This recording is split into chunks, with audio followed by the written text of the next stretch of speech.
Kon Knueppel leads the entire NBA in made three-pointers, not the most by a rookie, the most by anyone. He's putting up 19.2 points, 5.5 rebounds, and 3.5 assists per game, and he reached 100 career threes faster than Steph Curry, faster than Ray Allen, faster than any human being who has ever played this sport. He's 19 years old. He's in his first professional season, and every defense in the league is already terrified of him. On draft night, the scouting reports all read the same way. Safe pick, high floor, limited ceiling, a shooter, not a franchise player. Charlotte took him 4th overall, and half the internet said they wasted the pick. Nobody is saying that anymore. So how did a kid from Milwaukee who told his dad at 5 years old that he didn't even like basketball become the most dangerous rookie the NBA has seen in years? It started, of all places,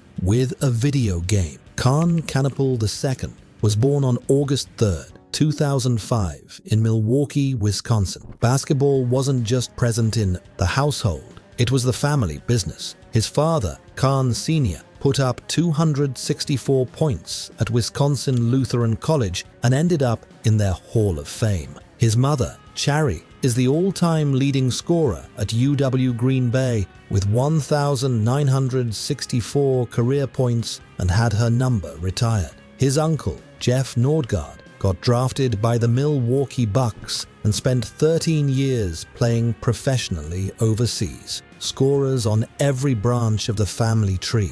And right in the middle of all of it was a 5-year-old kid who looked up at his father and said he wanted nothing to do with a basketball. The thing that pulled him in wasn't a trainer or a summer camp. It was a Nintendo Wii, NBA Jam, NBA 2K. Hours spent memorizing player tendencies and learning how offenses worked through a controller before he ever learned them on hardwood. The screen became the classroom. And once that curiosity turned into obsession, there was no pulling him back. By 6th grade, his mother was renting out gyms across Milwaukee so he could get shots up every single day. One summer, he watched the NBA draft on television and decided on the spot that he'd be in that room someday. From that point forward, the alarm was set for 5:30 every morning. No days off, no exceptions. The kid who didn't like sports had found the only thing he wanted to do for the rest of his life. Wisconsin Lutheran High School wasn't a basketball powerhouse. It wasn't a pipeline to blue blood programs or a breeding ground for 5-star recruits. It was a small school with limited exposure, and Kon Knueppel walked in and turned it into his personal laboratory. Freshman year, 10.8 points per game. Respectable. Nothing that made anyone outside Milwaukee pay attention. By junior year, 19.7. The trajectory was obvious to anyone watching closely. Then came senior year and the whole thing exploded. 25.9 points, 8.6 rebounds, 5.3 assists, all while carrying a 3.93 GPA. He left that school holding every career record they had. 1,978 points, 88 rebounds, 398 assists. The name Knueppel was written on every line of the record book. The AAU circuit told the same story at a higher volume. He led Nike's EYBL in scoring at 22.5 points per game on 47.5%. from 3 playing with Phenom University. Multiple 30-point outbursts, a 37-point performance that forced national scouts to stop what they were doing and write his name down. A kid who started outside the ESPN 100 climbed all the way into the top 20 by the time the season was finished. The senior year ended exactly where every Wisconsin kid dreams of ending it. The Kohl Center in Madison, Division II State Championship, Wisconsin Lutheran versus Milwaukee. And the stat line from that game told you everything you needed to know about who Knueppel really was. He didn't go for 30. He went for 11 points, 11 assists, and 5 rebounds. His team shot 68% from the field, a Division II record. Final score, 83-62, a perfect 30-0 season. Wisconsin Mr. Basketball, Gatorade State Player of Either Year, and one glaring absence from the resume that burned more than any award could soothe. He wasn't selected to the McDonald's All-American game, a snub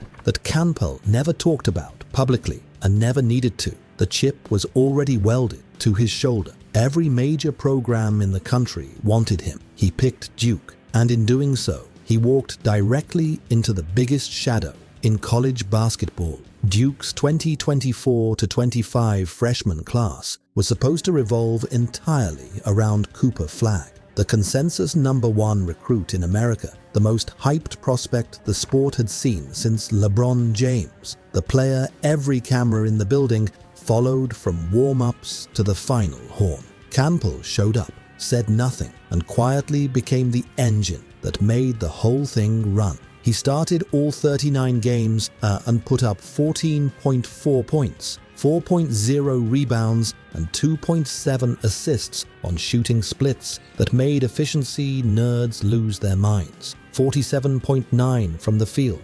40.6 from three, 91.4 from the free throw line. The fourth best free throw shooting season in Duke history. He played through everything. Black eyes, busted lips, rolled ankles. His coaches called him a hockey player because of the punishment he absorbed without ever asking to come out. Then Flagg went down with an injury right before the ACC tournament, and suddenly there was no shadow left to stand in. Knueppel didn't just step up, he took over completely. 3 tournament games, 63 points, 17 rebounds, 14 assists, a ACC Tournament MVP, a career-high 28 points and 8 assists against Georgia Tech. He dragged Duke to the conference title without its best player and never once looked like a guy who needed someone else to carry the weight. The run kept going into March, 21 against Alabama, 20 against Arizona, all the way to the Final Four, where Houston ended it in a 70-67 gut punch that left a scar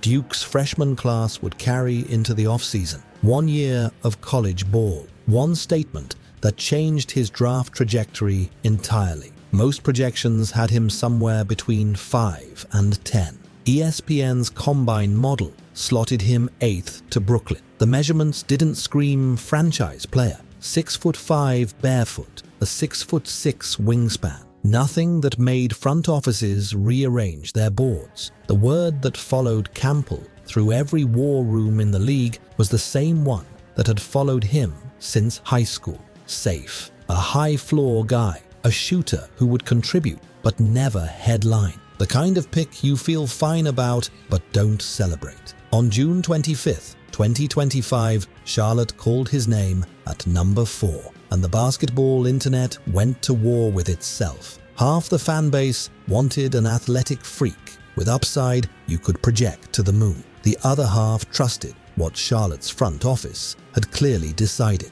The Hornets weren't shopping for potential, they were shopping for a solution. Charlotte had just finished 19-63. The locker room had been a disaster for years. Miles Bridges, James Bouknight, Kai Jones. This franchise didn't need another gamble. They needed someone who would show up every day, compete on both ends, space the floor for LaMelo Ball, complement Brandon Miller, and bring a professionalism that the organization hadn't had in years. Knueppel was the answer to every question Charlotte was actually asking. The first Wisconsin Lutheran graduate ever drafted to the NBA. Back in Milwaukee, his old school threw a watch party. The kid who didn't want to play sports at 5 was a top 5 pick at 19. Now came the part where safe had to become something else entirely. He didn't wait for October to introduce himself. Charlotte's Summer League team won the championship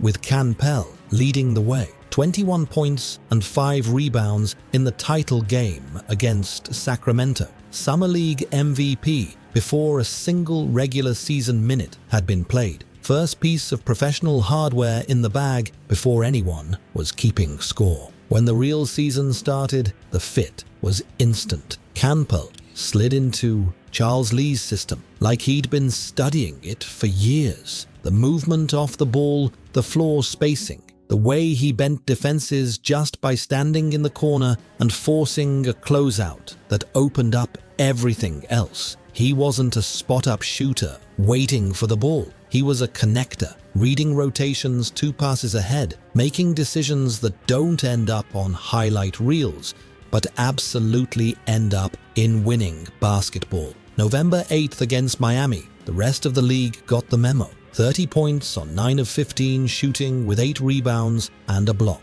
His first real takeover performance. Eastern Conference Rookie of the Month for November, then December, then January. 3 straight months. The safe pick was averaging 19.1 points, 5.5 rebounds, and 3.5 assists on 48.5% from the field, 43.3% from deep, and 90% from the stripe. Those numbers weren't just impressive for a first-year player. They were historic, regardless of experience. And the record books started falling apart. 15 games in, Knueppel had already drained 53 three-pointers, the fastest any player in league history had reached that number. Not any rookie, any player. Steph Curry didn't get there that fast. Ray Allen didn't get there that fast. A 19-year-old from Milwaukee did. By game 17, he had 63 made threes, another record. By game 29, he reached 100 career threes, demolishing the previous mark that took 41 games to set. He didn't edge past it, he lapped it. The efficiency is what separated the run from novelty. This wasn't a volume chucker getting hot on a bad team. A 43.3% clip on 8 attempts per game put him in the top 10 in the entire league, regardless of position or experience. His 90% free throw shooting sat in the top 6 league-wide. His true shooting percentage of 64.8 was a number most veterans never sniff in their best seasons. He joined Larry Bird and Paul Pierce as the only players in NBA history to average 15-plus points, 5-plus rebounds, and shoot 40% from 3 over a full season. Keegan Murray's all-time rookie record of 206 made threes was sitting directly in his path, and everybody watching knew it wasn't going to survive. Then December 26th nearly rewrote the entire story. Charlotte at Orlando. Knueppel drives, lands on a teammate's foot, and grabs his right ankle. He doesn't return. 16 points on the board and a stadium that went completely silent.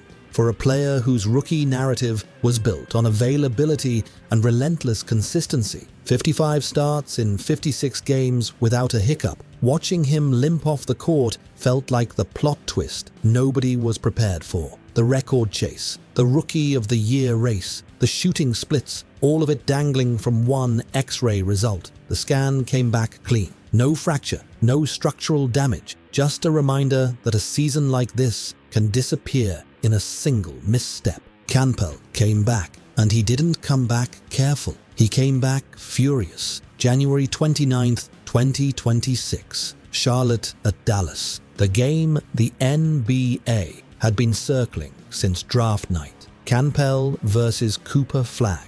Former Duke teammates, former roommates, 2 kids who shared a locker room, a Final Four run, and a friendship that didn't end when they put on different jerseys. Now they were standing on opposite sides of the court with every camera in the league pointed at them. Flagg went off, 49 points. The kind of explosion that makes you remember exactly why he was the #1 pick. But Knueppel answered every single shot. 8 three-pointers, career-high 34 points, clutch free throws in the final minute. When the buzzer sounded, Charlotte had the win, 123-121. Flagg had the highlight reel. Knueppel had the W. The moment that turned it into legend happened weeks later off the court. Flagg went viral in a Topps video, spending $7,000 on autographed Knueppel rookie cards. Every single one in the case. A rivalry built on genuine friendship,